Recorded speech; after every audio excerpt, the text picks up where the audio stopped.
व्यक्त करता है, यानी कि व्यक्ति द्वारा दूसरे के प्रति किए जाने वाले व्यवहार से होता है कि हमें दूसरों के प्रति क्या व्यवहार करना चाहिए।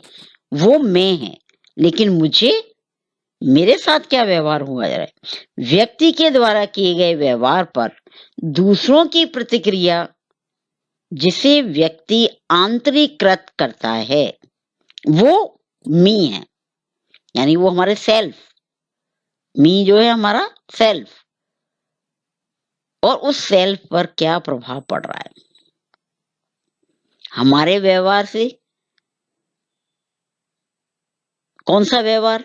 जो हमारी क्रिया और भावनाओं के द्वारा हम कर रहे हैं, यानी कि दूसरे के प्रति किए जाने वाले व्यवहार से है, दूसरों के प्रति हम कैसा व्यवहार कर रहे हैं।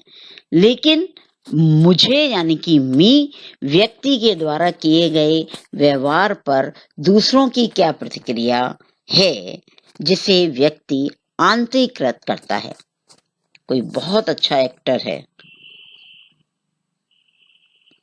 कोई बहुत अच्छा गायकार है, और जब वो गाता है या एक्टिंग करता है तो उसका प्रभाव जब हमारे ऊपर पड़ता है तो हमारी ये बुद्धि क्या हो रही है, सेल्फ क्या हो रहा है, उसको अट्रैक्ट कर रहा है, और अट्रैक्ट करके सोच रहा है हम इसको अंतहीकरण कर लें। ये ऐसे गाता है तो मैं भी इसी तरह गाऊंगा। कोई बहुत अच्छा चित्रकार है, ये ऐसे बना रहा है तो मैं ऐसे बनाऊंगा। तो इस तरीके से हम उसे क्या कर रहे हैं, आंतरिकृत कर रहे हैं।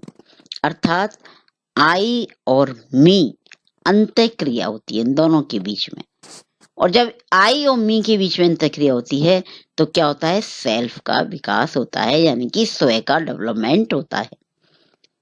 यह सामाजिक व्यवहार किए जाते हैं।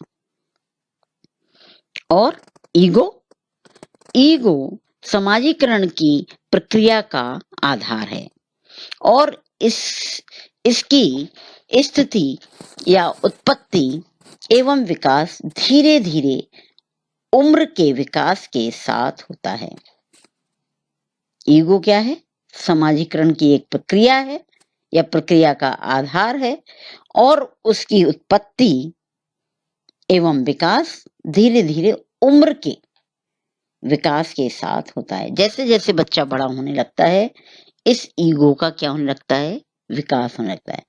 फिर जब थोड़ा बड़ा हुआ बच्चा समझने लगता है, और अब चार उसके फ्रेंड आए हुए हैं, उसके साथ में उसको डांट दो तो उसे अपनी क्या होती है, इंसल्ट महसूस होती है। 2-3 साल का बच्चा भी इस बात को समझता है कि उसकी इंसल्ट की गई है। तो ये जो ईगो है वो उम्र के साथ साथ धीरे धीरे क्या होता है, विकसित होता है। ईगो दूसरों के साथ संबंध स्थापित करने, दूसरों के बारे में सोचने एवं उनके निर्णय का ज्ञान और उस निर्णय के प्रतिक्रिया की क्षमता रखता है। ईगो क्या करता है, 3-4 काम है ईगो के। दूसरों के साथ संबंध स्थापित करना, ईगो के कारण ही हम क्या करते हैं, दूसरों के साथ अपन किसके साथ संबंध रखना है और किसके साथ नहीं, ये ईगो पर आधारित होता है। दूसरों के बारे में सोचने का काम, कोई हमें अति प्रिय है, उसके बारे में हम सोचते रहते हैं, इसके मैं ऐसा ऐसा ऐसा ऐसा करूंगा, ऐसा करूं। किसी से बहुत ईर्ष्या घृणा है, उसके साथ में ऐसा, भगवान ऐसा करे, भगवान ऐसा करे। तो ये हमारा ईगो टकरा रहा है। मतलब दूसरों के साथ संबंध बनाना, दूसरों के बारे में सोचना और उनके निर्णयों का ज्ञान, हम क्या निर्णय ले रहे हैं उसका ज्ञान अनुभव करते हैं। उसने मेरे साथ ऐसा किया, अब ऐसा होना चाहिए, तो ये अपने ज्ञान के आधार पर, और उस निर्णय के प्रतिक्रिया की क्षमता रखता है। अगर सामने वाले ने मुझे चांटा मारा, देखा मैंने, इतने सारे लोगों के सामने मेरी इंसल्ट, मेरा ईगो, अहम जाग गया और अपनी इंसल्ट का बदला लेने के लिए मैं भी उसके पे क्या करता हूं, पलट के चांटा मार देता हूं। तो ये क्या है, प्रतिक्रिया।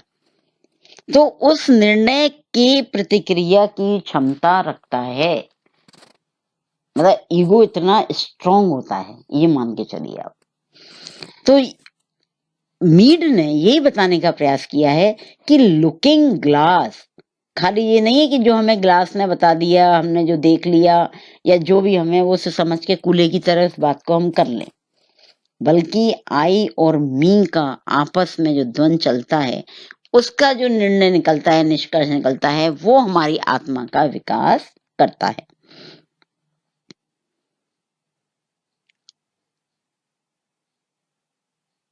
इसमें स्थिति एक सामने लगे हुए शीशे की तरह होती है। जैसे अपन दर्पण देखते हैं तो इसमें जो स्थिति होती है वो क्या है, एक सामने लगे हुए शीशे की तरह होती है। जैसा चित्र होगा वही हूबहू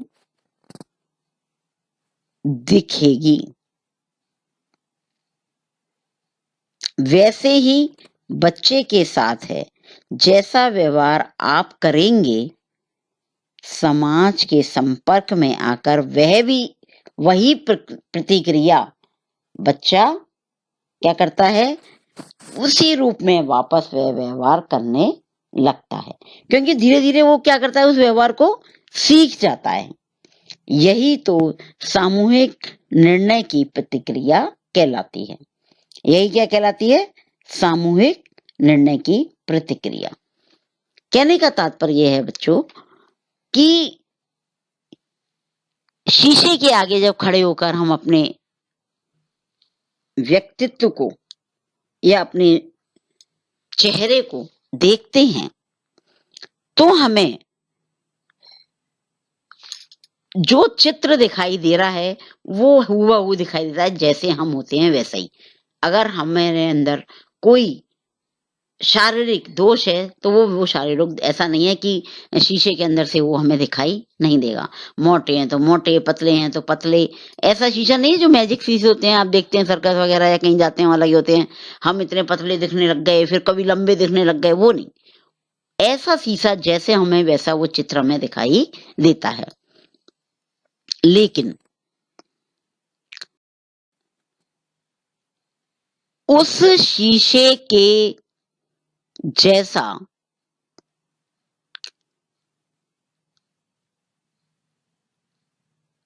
अगर हम अपने परिवार के अंदर देखें, एक बच्चे ने जन्म लिया है और धीरे धीरे वो उस पर्यावरण में, उस वातावरण में अपना समाजीकरण करता है, विकास करता है, तो वो घर के परिवार लोगों से धीरे धीरे वो सीखने का प्रयास करता है। उसमें उसके माता पिता, भाई बहन, दादा दादी और अन्य अड़ोसी पड़ोसी, ये सारी रिश्तेदारी आती है। तो वो ये देखता है, बच्चा जब छोटा होता है उस पे तार्किक बुद्धि नहीं होती है। घर में कोई आया, पापा हैं, पापा ने कहा मना कर दे, नहीं है। बच्चों को नहीं पता क्या कहना है क्या नहीं कहना है, नहीं है पापा घर में। फिर दोबारा आया, फिर यही जवाब दिया। लगातार ऐसे ही जब हम 2 बार 3 बार 4 बार इसी तरह से करते हैं, बच्चा समझ जाता है कि ये व्यक्ति आएगा और पापा को मना करना है। 5-6 बार आके जब वो पूछता है तो बच्चा वैसे ही मना कर देता है। जैसे पता है कि बच्चे को मना करना है पापा को, इसलिए मैं पहले ही मना कर देता हूँ। तो यानी कि वो व्यवहार या वो निर्णय जो सामूहिक था, वो सबने उसको क्या कर लिया, स्वीकार कर लिया। तो इसलिए उसकी प्रतिक्रिया उसी आधार पर होती है। घर से बाहर निकलते हैं, धूप बहुत तेज है, छाता लगाया। घर से बाहर निकले, सबने ना बारिश हो रही होती है, जल्दी छाता खोला। इसका मतलब जो सब कर रहे हैं, बच्चा ये समझ जाता है वैसा ही मुझे करना है। तो वो जब भी देखता है इन दोनों में से कोई क्रिया हो रही है समाज के अंदर, तो उसकी प्रतिक्रिया वही होती है जो उसे करना है। मंदिर के अंदर जा रहे होते हैं, सब चप्पल जूते बाहर उतारते हैं। बच्चा देखता है यहाँ जाते हैं चप्पल जूते बाहर उतारने हैं।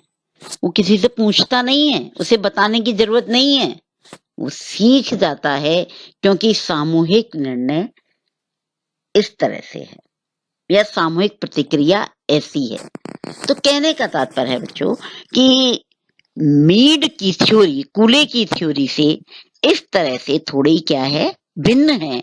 उन्होंने बहुत स्पेसिफाई करके 3 भागों में से बांट के बताने का प्रयास किया है, माइंड, सेल्फ और सोसाइटी। पहले माइंड से, मस्तिष्क से बात होती है जहां हमारा ज्ञान है, फिर सेल्फ उसका समाज या समाजीकरण करते हैं, और जब सोसाइटी के ऊपर आता है तो हम उसमें अपनी प्रतिक्रियाएं या व्यवहार को करते हैं, जो हमें बताने का प्रयास करता है कि हमारा व्यवहार सामूहिक रूप से स्वीकृत है या नहीं है। और जैसा वो लोग कहते हैं या बताए जाते हैं या मूल्यांकन करते हैं हमारा, तो व्यक्ति अपना मूल्यांकन फिर स्वयं करता है, सेल्फ करता है कि हमें किस तरह से काम करना है।